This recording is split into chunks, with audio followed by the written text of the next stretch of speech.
You don't have a discipline problem. You've just been blaming yourself for something that isn't entirely your fault. And once you see what's really happening, you'll never look at your habits the same way again.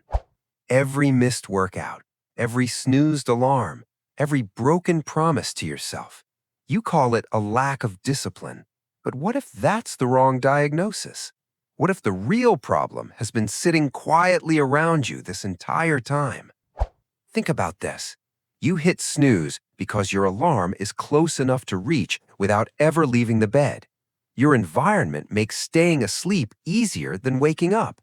So you wake up late, then blame your motivation, but the decision was practically made before you even opened your eyes. You don't drink enough water because the bottle isn't where your hand naturally goes.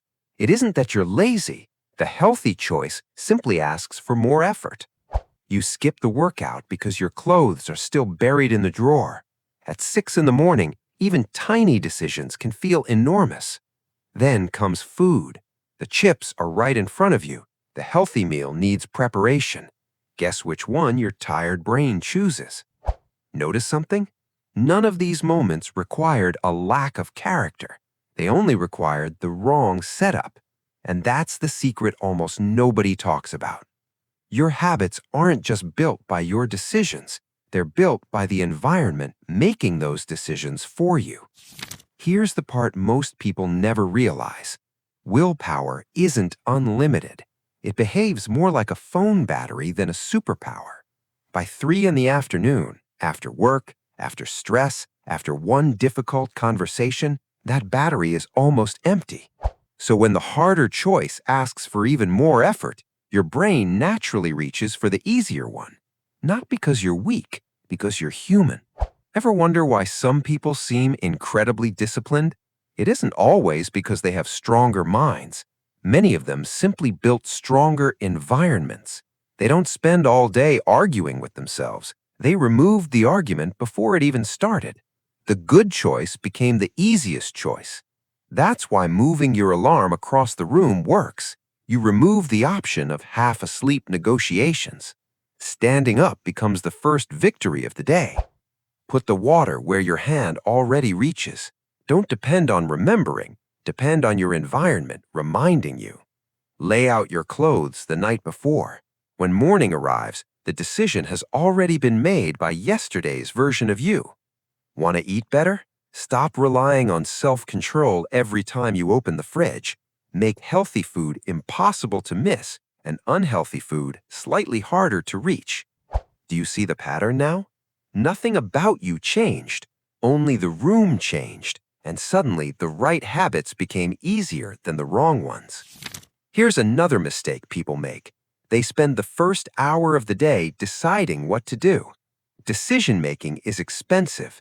The more choices you leave for tomorrow, the harder tomorrow becomes. Instead, let yesterday make today's decisions. When the alarm is across the room, you've already won the first battle before your brain starts negotiating. When the water is beside your bed, drinking it isn't an act of discipline. It's simply the next obvious step. When your clothes are already waiting, starting feels almost effortless. You've removed one more excuse before it has a chance to appear. The same goes for food. You don't need endless self-control. You just need to make the better choice easier to see and the worse choice slightly inconvenient. Notice what's happening? You're not forcing yourself anymore. You're removing friction. And once friction disappears, consistency becomes surprisingly natural. This is why systems beat motivation. Motivation shows up when it feels like it. A well-designed system keeps working even when you don't. You're not trying to become a completely different person. You're simply refusing to fight your own house every single day. Your environment should support you, not test you.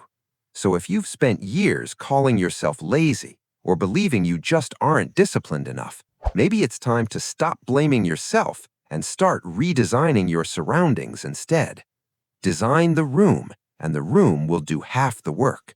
You don't rise to the level of your motivation. You fall to the level of your environment. If you're tired of depending on motivation that disappears by noon, subscribe.